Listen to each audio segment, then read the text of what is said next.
um café sobre, e dessa vez vamos conversar sobre o Segundo Reinado. Cara, Segundo Reinado, 1840 a 1889, automaticamente tem que vir na sua cabeça a figura de Dom Pedro II. Dom Pedro II, menino de apenas 15 anos, que vai conseguir se manter no poder por 49 anos. É muito tempo. Isso é muito significativo, principalmente quando você para comparar com a história política recente do nosso país, marcada aí por ditadura civil-militar, golpes, impeachments, escândalos políticos o tempo inteiro. Então, como que um menino de apenas 15 anos vai conseguir se manter no poder por tanto tempo? Através de uma palavra chamada conciliação. Você percebe que Dom Pedro II vai ter que conciliar os interesses da elite política. Elite política essa que está dividida em dois grupos, liberais e conservadores. Você com certeza já ouviu a frase: liberais e conservadores são farinha do mesmo saco. Nada mais liberal do que um conservador no poder. Com certeza você já ouviu isso. O que isso quer dizer? Vamos por partes. Um liberal, por exemplo, ele é, em sua maioria, um latifundiário de Minas Gerais, Rio Grande do Sul, São Paulo. E esse liberal, ele quer um poder central fraco. Já o conservador é, em sua maioria, um latifundiário do Rio de Janeiro, de Pernambuco, da Bahia, que quer um poder central forte. Só que, se eles têm essa disputa política tão grande, por que eu falei então no início do vídeo que eles são farinha do mesmo saco? Porque, para pensar, são latifundiários. Existe algo que os une, um ponto em comum, que é o quê? A manutenção do sistema escravocrata.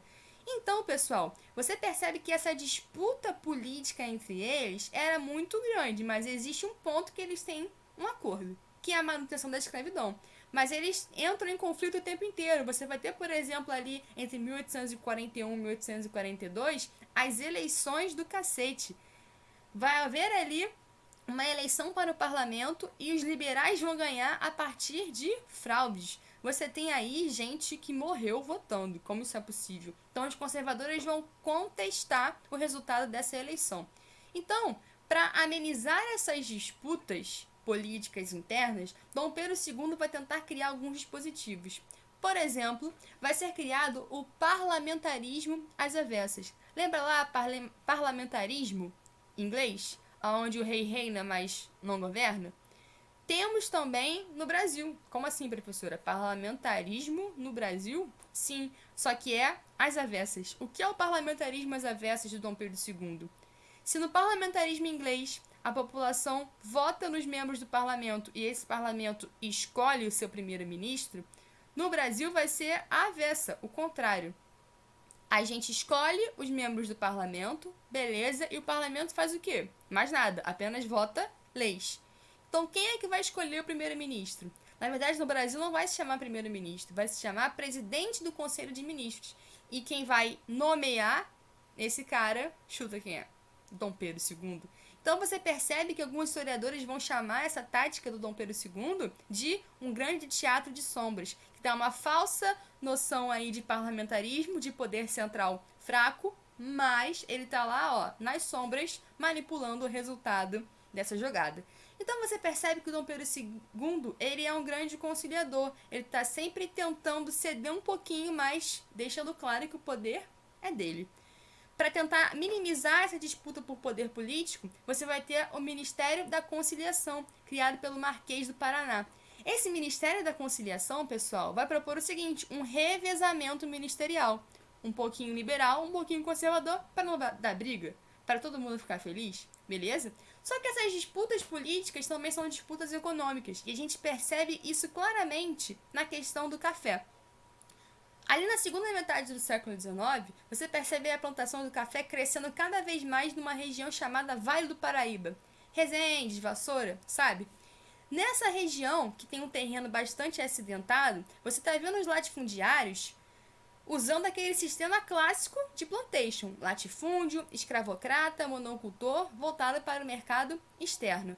Só que há uma região com terreno acidentado, e isso provoca aí um processo muito grande por causa do regime de chuvas. Vai criar um processo de lixiviação, onde o solo perde seus nutrientes cada vez mais rápido. Isso facilita o processo de empobrecimento do solo, processo de erosão. Ou seja, pessoal, vai chegar uma hora que essa região do Vale do Paraíba vai começar a entrar em colapso. Então, se você não está conseguindo mais produzir tanto café nessa região, o que você faz? Você expande a sua fronteira agrícola para o Oeste Paulista. Então, essa região do Oeste Paulista, ela vai ser estratégica. Por quê? Nessa região você tem a chamada Terra Roxa. É tudo que o café queria para progredir. Só que você percebe que a burguesia latifundiária do Oeste Paulista, ela é diferente. Ela não vai utilizar em larga escala a mão de obra negra escravizada. Você vai perceber a transição do trabalho escravo para a mão de obra do imigrante. Esse imigrante sai lá da Europa fugindo de um contexto, pessoal, de crise. Você percebe que a Europa no século XIX é o palco de diversas revoluções liberais. E você percebe ali que naquele momento estão rolando os processos de unificação na Itália e da Alemanha. Então, muitos pequenos camponeses fogem dessa região, desse contexto de crise. Ninguém sai do conforto do seu lar porque está tudo bem. Existem fatores repulsivos que fazem com que essas pessoas saiam da sua pátria em direção a outro país que tem fatores atrativos e buscam melhores condições de vida, então, no Brasil. Eles vêm através de um sistema chamado sistema de parceria. Nesse sistema de parceria, o que vai acontecer? O latifundiário, ele vai pagar a passagem do imigrante. Aí você pensa, pô, maneiro, o imigrante vai vir de graça pro Brasil. Tranquilo. Só que quando esse imigrante chega para trabalhar na lavoura, ele tem que comprar a saca do café de quem? Do latifundiário, para plantar depois. Ele vai ter que comprar a ferramenta que vai utilizar na plantação de quem? Do latifundiário. Vestuário, alimentação, ele vai comprar aonde? No armazém do latifundiário. E além disso, ele depois vai ter que pagar pelaquela passagem que o latifundiário pagou no início. Então você percebe que sistematicamente esses imigrantes estão se tornando escravos por dívidas. Trabalham em péssimas condições. E isso vai fazer com que muitos se revoltem. Um caso clássico é a fazenda de Ibicaba, do senador Nicolau Campos Vergueiro, o cara que cria esse sistema de parceria. Os imigrantes que trabalham naquela fazenda vão criar uma grande revolta naquela região, pedindo melhores condições de vida. Isso vai acabar pegando muito mal para o Brasil. E aí, qual vai ser a saída? Trocar esse sistema de parceria. Então, o Estado brasileiro vai criar um novo sistema, que é o de colonato. Dessa vez, quem paga a passagem do imigrante é o Estado, Dom Pedro II. Então, esse imigrante vem para o Brasil e, uma vez já fixado na terra para trabalhar, o que ele pode fazer? Ele não precisa mais adquirir todos aqueles produtos do armazém do latifundiário. E agora, uma parte da produção ali naquela terra ele pode usar para a sua subsistência. Então, você percebe, pessoal, que essa burguesia cafeeira do Oeste Paulista está fazendo essa mudança para a mão de obra do imigrante e está lucrando muito mais, porque o salário do imigrante é totalmente fora de lei trabalhista, que nem existe nessa época direito. Então você percebe que ele é super explorável, ganha um salário irrisório, então até aí a mão de obra assalariada está sendo muito mais vantajosa para esse latifundiário do que ele gastar tubos de dinheiro para traficar uma pessoa lá do continente africano e escravizá-lo no Brasil. Então você percebe que essa burguesia cafeeira vai começar a investir cada vez mais na modernização da lavoura. E principalmente, para pensar, é mais rápido e lucrativo você exportar o seu café e principalmente você fazer o transporte do seu café lá para o litoral paulista de mula ou na ferrovia? Com a ferrovia. Então você percebe que muitos desses barões de café de São Paulo vão começar a investir na modernização.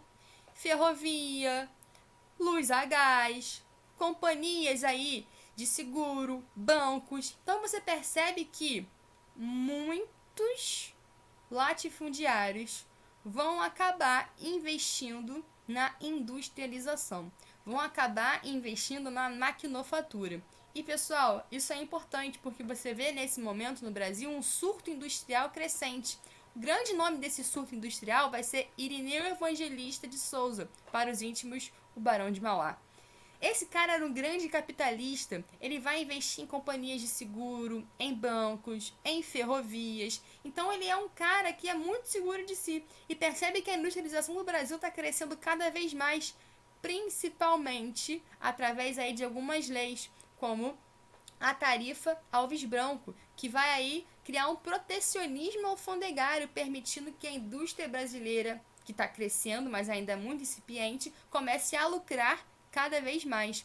Você tem aí a Lei Eusébio de Queiroz, que proíbe o tráfico transatlântico de escravos. Então, aquele Barão do Café para de gastar tanto dinheiro, porque o negro escravizado está cada vez mais caro, e começa a investir aonde? Na industrialização. Só que isso vai desagradar aquela elite conservadora que não quer que o investimento fique centrado na industrialização. Eles querem o quê? Eles querem a agricultura. Então, para a gente entender melhor como essas disputas políticas vão se desenvolver e principalmente como essa mão de obra escravizada vai conseguir melhores condições de vida e vai conseguir se articular para lutar por mais direitos, a gente vê melhor no próximo vídeo. Beleza, pessoal?